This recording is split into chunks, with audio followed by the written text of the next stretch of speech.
Hey YouTube, I'm a little ill today.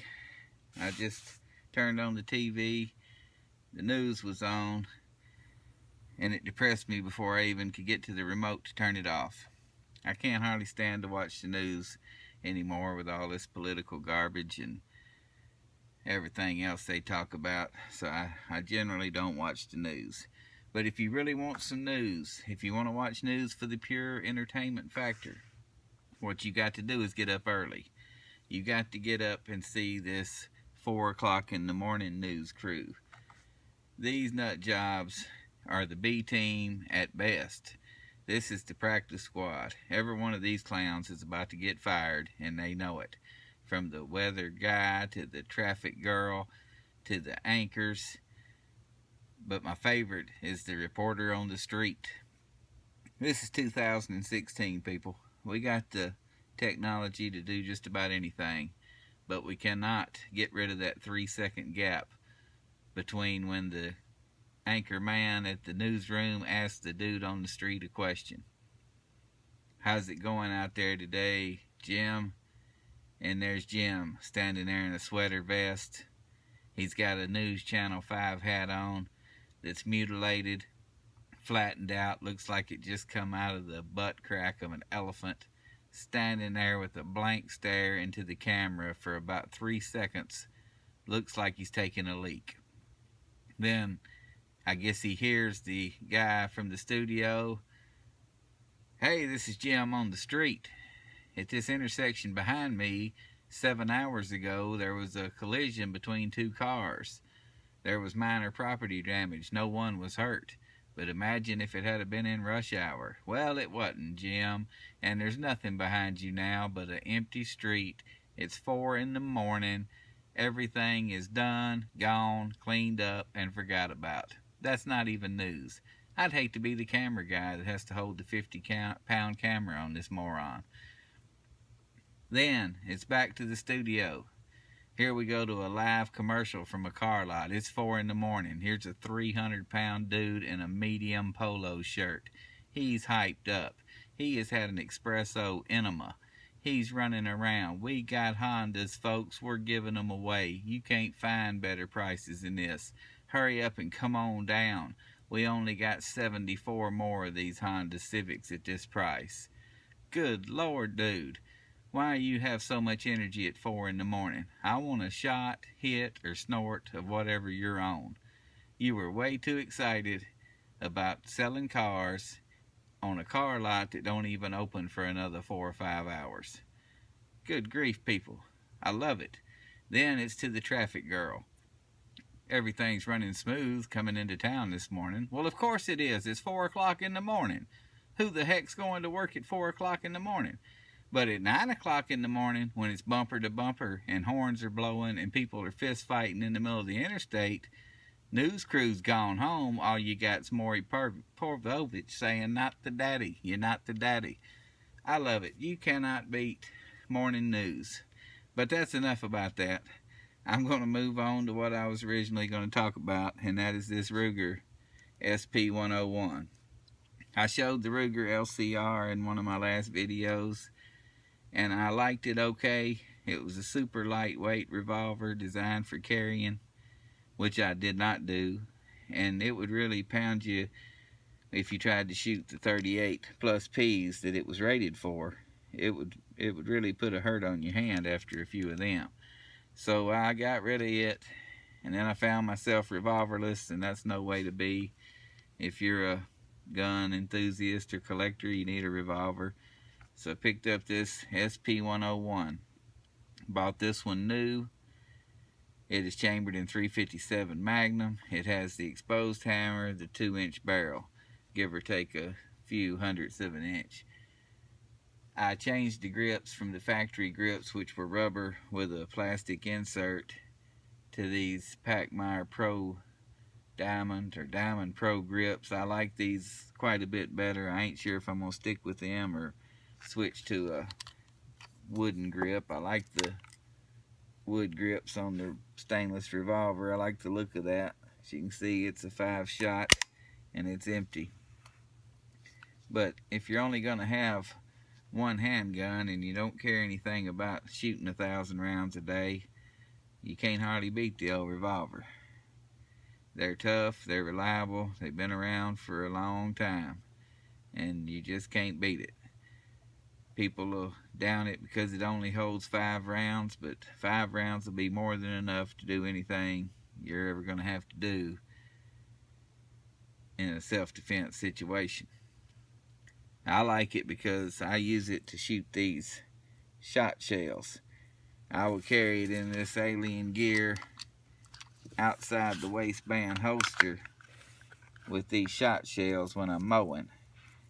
I've mentioned before we have a king cobra, black mamba problem here in Middle Tennessee, and every time I mow just about I see some sort of man-eating reptile.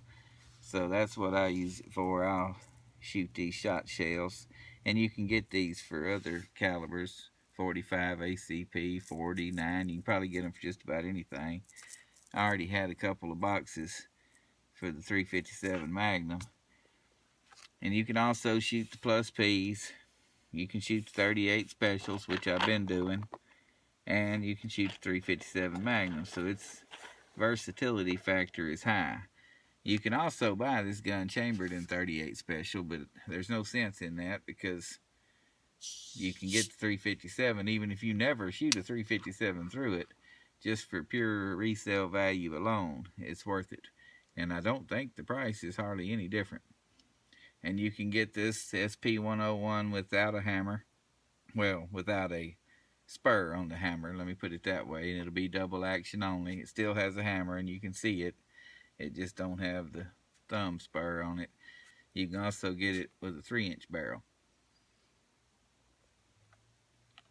So if you're only going to have one handgun, I suggest a good old revolver.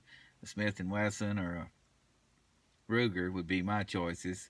There's many others out there, Taurus and Rossi and Charter, and there's some even cheaper than those.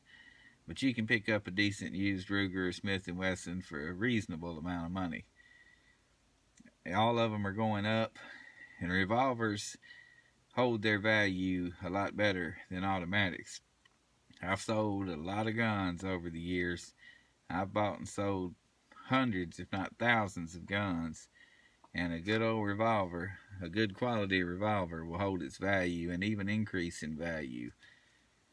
A Glock is a Glock is a Glock, but these revolvers, you will never lose money on them if they're in good shape. You can always get what you paid, and most of the time more, after a few years with a revolver.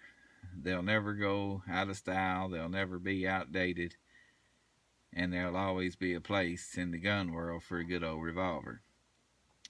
That's about all I had today on this. I've shot 100 rounds through it at 38 special. I'm getting better. The sight, the front sight's just a black, solid black blade. The rear sight is more or less just a groove cut in the receiver, but it works. And after I got used to it, after a few rounds, I can hit fairly decent with it in single action mode. I need some more practice in double action mode, and that's what I've been shooting it in for the last few rounds. And I'm going to go out here and shoot another 100 through it, and I'll probably shoot all of them double action. Now, I'm not going to lie, if you shoot a 357 Magnum through this gun, it will definitely have some recoil. But if you're carrying it in a self-defense situation, or even in a home defense situation, recoil will not be a factor.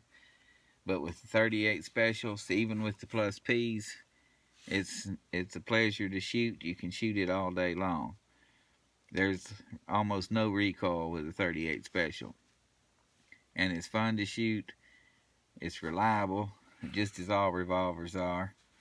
And it's a lot easier to collect your brass. I go out here and shoot 100 rounds through a Glock. It's bouncing off my head. It's going in my pocket. It's everywhere. And I usually try to pick it up to reload it. Good old revolver, you ain't got to worry about it going nowhere. Now, I'm going to make another video in a few days. I said I was going to have a 100 subscriber giveaway. I believe I'm there. I may be a little over 100. And I'm going to come up with something to give away, and I'll make a short video showing what I'm going to give away, figure out some kind of way to let people that want in, and then I'll delete that video after a couple of weeks, and I'll figure out something and I'll show a video. I ain't got all the details worked out yet, but this video is mainly about my newest gun in my collection, and that's this sp101. Like I said, I'm not going to carry it for self-defense other than defending myself from man-eating reptiles in my yard, and I'll just shoot it for target practice just for fun. That's the reason I bought it, and that's all I'm going to do with it. It could be carried, and it's small enough to be carried. Now it is a little heavy, but it could be overcome with a good holster and a good belt. And I'm sure there are people that carry it, and it's a good carry weapon. I just choose not to carry this. But everybody should have one, and if you're going to have one, you might as well have a decent one, and I think Ruger and Smith & Wesson are right up there at the top. I've never been a huge fan of Ruger automatics, but they've come a long way over the last few years.